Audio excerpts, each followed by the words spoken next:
The broadcast wasn't supposed to be history. It was meant to be another political conversation dressed up for prime time. Yet from the first seconds, something about the atmosphere told the audience at home and in the studio that this wasn't going to stay polite for long. It was Tuesday night, 8:05 sharp, inside Studio 4 of WCN headquarters in Dallas, Texas.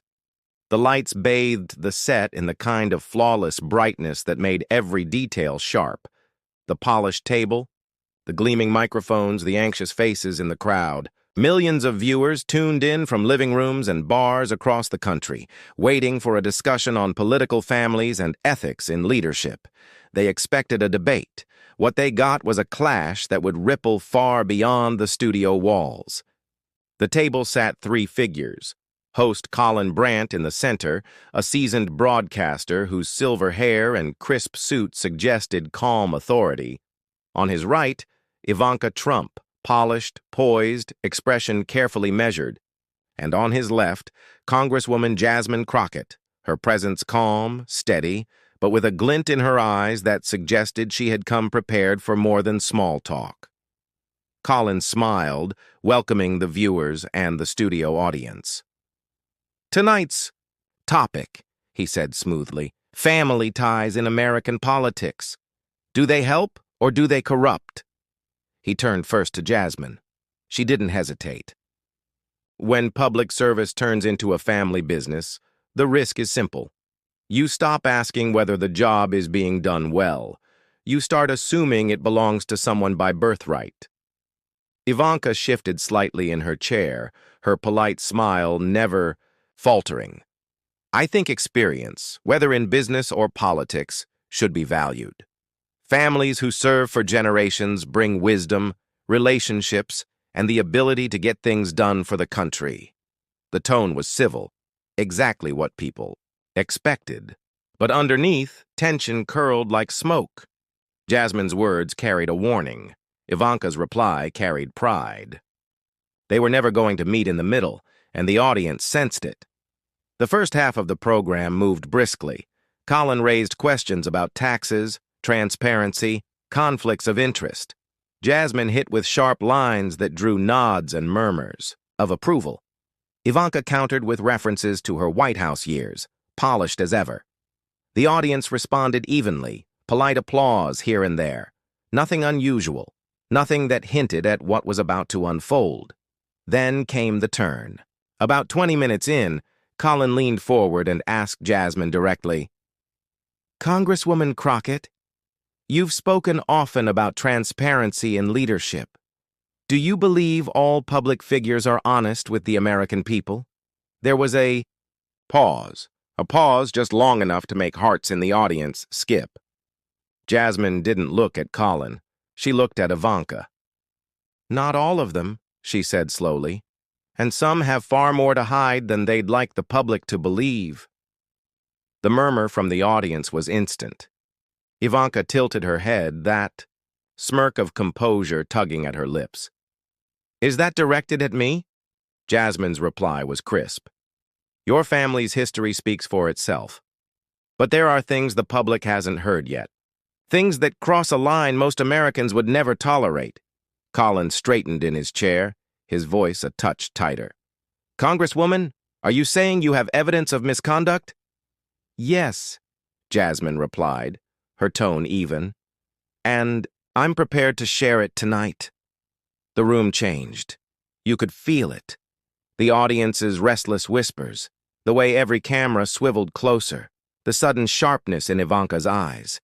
For the first time that evening, her polish faltered. "That's absurd," she snapped. "If this is some stunt, I won't dignify it." "This isn't a stunt," Jasmine said. Her hand slid beneath the table, then emerged with a manila folder. She placed it on the polished wood with quiet finality. "These are communications and testimonies from individuals who worked closely with the Trump organization. They paint a very different picture of your relationship with your father than what you've shown the public." The folder sat there, heavy with unspoken meaning. The silence in the studio wasn't empty. It vibrated. The audience held its breath, Colin frozen in indecision, Ivanka bristling with indignation. The folder was a fuse, and everyone knew it. "You can call it lies if you want," Jasmine said softly. "But the American people deserve to know if personal relationships have compromised the highest levels of decision-making." Ivanka leaned in, her chair creaking. "That's disgusting. Throwing salacious claims on television to make yourself relevant. That's politics at its ugliest." But Jasmine didn't move, didn't blink. "This isn't about me. It's about accountability." Colin coughed lightly, desperate to reclaim the moment. "These are serious allegations and our viewers deserve clarity. Congresswoman, are you truly prepared to walk us through this?" "I am," Jasmine said, resting her palm on the folder. "Line by line if necessary." Ivanka's retort came fast, but her voice trembled at the edges. "This is beneath you and beneath me." But no one cared about dignity anymore. They cared about the folder. For the next stretch, Colin tried to regain balance. He steered the questions toward foreign investments, campaign finance reform, nepotism. Jasmine answered calmly, focused. Ivanka countered with the efficiency of someone used to control. Yet the weight of that unopened folder loomed over every word. The studio air had thickened into something you could almost reach out and touch. At one point, Ivanka leaned closer, her voice so low only the microphones picked it up. "You think you're scoring points, but you're playing a dangerous game." Jasmine's reply was a whisper with the strength of a hammer. "The truth isn't a game." The tension escalated. Finally, Colin gestured back toward the folder. "Congresswoman, are you saying you have evidence the American public has never seen?" "Yes," Jasmine said simply. Ivanka's hands gripped her chair. "Then show it. I'm not afraid of cherry-picked nonsense." "Patience," Jasmine replied. "Context matters. Otherwise, people will dismiss this as gossip. And it isn't gossip. It's about integrity." The audience stirred. They weren't here for patience. They wanted the reveal. Jasmine sensed it, but she also knew timing was everything. She let the silence work for her. Finally, she pulled a single page from the folder and slid it across the table. The camera zoomed. The heading read, "Internal Communication, Trump Organization Staff, April 2018. "This," Jasmine said evenly, "is testimony from a former senior aide.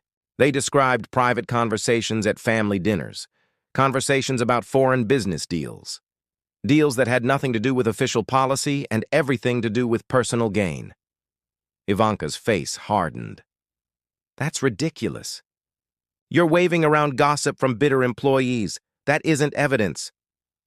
"I said nothing about illegality," Jasmine replied calmly. "I'm talking about blurred lines. When you hold public power, you don't get to mix family business with the people's business." The room erupted in whispers. Colin raised a hand, his eyes alight with the knowledge that this was no ordinary debate anymore. "Congresswoman, to be clear, this is a first-hand account?" "Yes. And there are more." Jasmine tapped the folder lightly. "The pattern is consistent. Off-the-books meetings, travel arranged through back channels, private relationships leveraged for influence." Ivanka leaned forward, her composure cracking. "So you've collected gossip and you're calling it truth. That's beneath you." "Sworn statements," Jasmine replied sharply. "When enough people describe the same pattern, it stops being gossip. It becomes fact." The murmurs grew louder. Colin's attempts at order barely contained it. The live audience wasn't passive anymore. They were leaning in, invested, almost demanding more. Jasmine's hand returned to the folder. That was context. "The real issue is how far those blurred lines went." Ivanka's voice cut sharp. "If you have something, show it. Stop circling." "You'll get your wish," Jasmine said. Her calm was infuriating to her opponent. She paused deliberately. "But let me ask, should personal relationships ever influence public decisions?" "Of course not," Ivanka replied quickly, but her voice had thinned. "And what you're doing is grotesque, I won't let you smear me. Jasmine raised an eyebrow. I'm not implying, I'm showing. The air nearly cracked from the weight of it. Colin, hesitant, leaned in. Congresswoman, if you're ready, tell us, what exactly are you alleging here tonight? Jasmine opened the folder. She withdrew several stapled packets, pages highlighted, corners worn. The audience gasped softly at the sight. This wasn't rumor scribbled on a notepad. This was documentation. I'm alleging, Jasmine said, her voice steady, that interactions between you, Ms. Trump, and your father crossed boundaries.